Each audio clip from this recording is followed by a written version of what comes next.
The National Mining Hall of Fame and Museum provides a unique opportunity to explore America's rich history of mining. The three-story Victorian Museum, housed in an 1899 school building, is located in Leadville, Colorado, the nation's highest city at 2 miles above sea level, and it was once one of the most productive mining districts in the world. The museum provides visitors not only with a sense of the history of mining and a glimpse into the lives of the people who shaped the nation through mining, it also demonstrates the important role mining continues to play in our lives today. Oh, that's neat. We were very impressed. It was much more extensive than we suspected. Learned a great deal about mining. Told Dale we could have spent the full entire day there, really. There's a lot to see. It's very well done. Yeah. So And they should be real proud of what they have here. I thought it was a really good experience. I thought the diagram, the room with all the models of how they did coal mining was very interesting and educational at the same time. Good balance of fun and education. The 72,000 square foot museum is a treasure trove of mining history, and one of the first things to greet visitors is the life-size sculpture of a single jack miner, a depiction of the men who hammered steel jacks into hard rock 1 inch at a time to create holes for inserting explosives to loosen the ore. At least 10 holes were needed, and drilling just 1 hole would take about an hour. The 10 would move the tunnel ahead 1 foot. There are more than 260 miles of underground mines beneath Leadville, Colorado, mostly dug 1 foot at a time. I'm particularly interested in the depictions of, the way of life. I mean, how incredibly difficult and what they endured in order to make these things happen. Quite impressive. The museum's replica of a hard rock mine helps visitors understand what working in an underground mine was like. The exhibits, hoses, pipes, and timbers all came from active underground mines to provide an authentic sense of how these mines looked, smelled, and felt. The simulation is complete with a blacksmith shop where mine equipment was repaired. The bell signal system tells the hoistman how to move the elevator. And a brass pegboard system that dates back to Roman times and is still in use today, where miners take a brass piece when they go underground, so in an emergency they know who is underground and at what level. Miners also developed their own language and signals for blasting.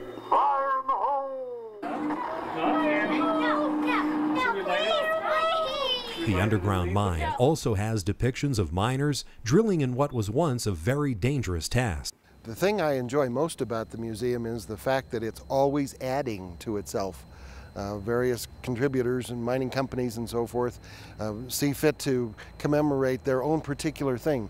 The exhibits such as the coal mine and the hard rock mine are fascinating things for people who've never been in those places. It shows you who mines coal and who the miners are. The process of reclamation includes maintaining water and air quality, minimizing flooding. Coal mines are ancient swamps. Remnants of everything that lived in the swamp might be found in coal mines, even dinosaurs. This museum's coal room gives visitors an understanding of how coal is mined today and provides an underground look at a turn-of-the-century coal mine. It was a time before there were instruments to measure gases and other dangers in the mine, so miners would take a canary with them underground because a canary will stop singing at about 18% oxygen, but humans can still survive. The canary became crucial in coal mines, and when the bird stopped singing, the miners knew it was time to leave the area. The museum's Prospector's Cave is covered with walls of minerals from 2 historic Colorado mines, a quartz wall from the Idorado mine near Telluride, and an iron pyrite wall from the Eagle mine, one of Colorado's oldest. Really interesting to see the process of extracting ore and so forth. And the types of minerals and mining processes were interesting. It was cool. For visitors who want to experience a mining legend, not far from the museum is the Matchless Mine, legendary for producing $3 million worth of silver in the late 1880s. Mine owner Horace Tabor and his wife Baby Doe were world famous for their extravagant, flamboyant lifestyle. They lost everything in the silver panic of 1893. On his deathbed, Tabor instructed his wife to hold on to the Matchless, still convinced there were new fortunes to be made. Baby Doe was found frozen, penniless, and alone in a simple cabin at the Matchless. Great place, very educational, informative, and it had wonderful exhibits. I was surprised by how much was in there, and I guess probably I liked the displays of all the minerals. I had no idea that some of them looked like they did or had that many variations, so I enjoyed it. The museum houses more than 1,000 specimens of gold, silver, minerals, crystals, and gems from around the world. The Crystal Room has a wide variety of rare and unique crystals. Crystals form from heat and pressure beneath the Earth's crust. Diamonds and garnets form from heat and pressure.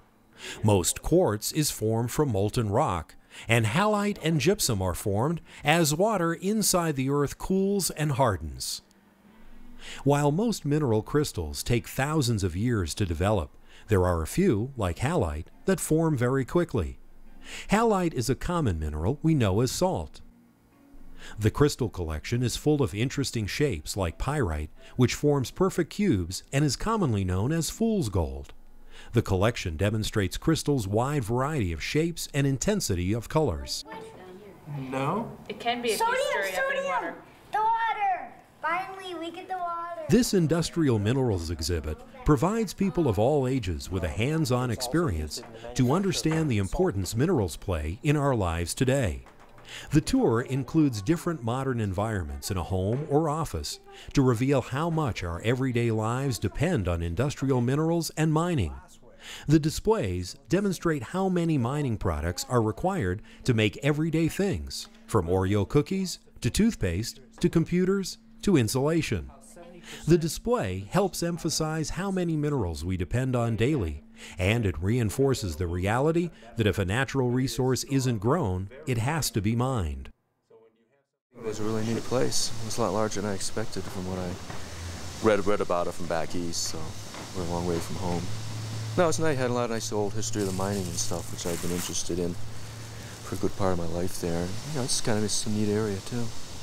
Just the historical piece, the panning for gold and how that all worked, that was very interesting.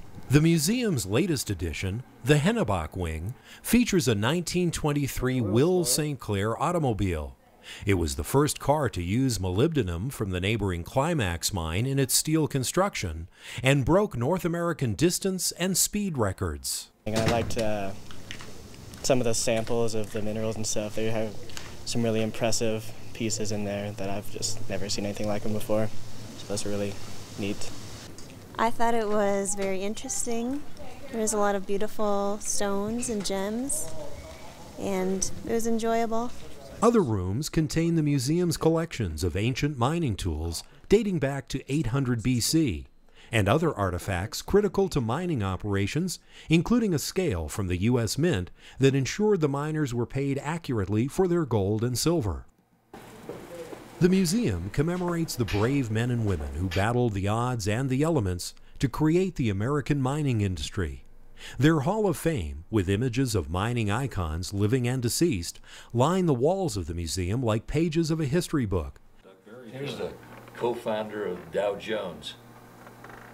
There are prospectors, miners, engineers, teachers, financiers like the Guggenheims, inventors like Nobel, presidents like Herbert Hoover, professors, executives, labor leaders, and even a few children like Conrad Reed, a 12-year-old playing hooky from Sunday school who stumbled onto the gold nugget that triggered one of America's first gold rushes. The National Mining Hall of Fame and Museum was founded and is supported by mining leaders to demonstrate the valuable role that mining plays in our lives. Without generous support from the mining industry, this valuable piece of American history could not be preserved and experienced by thousands of visitors every year. Yes.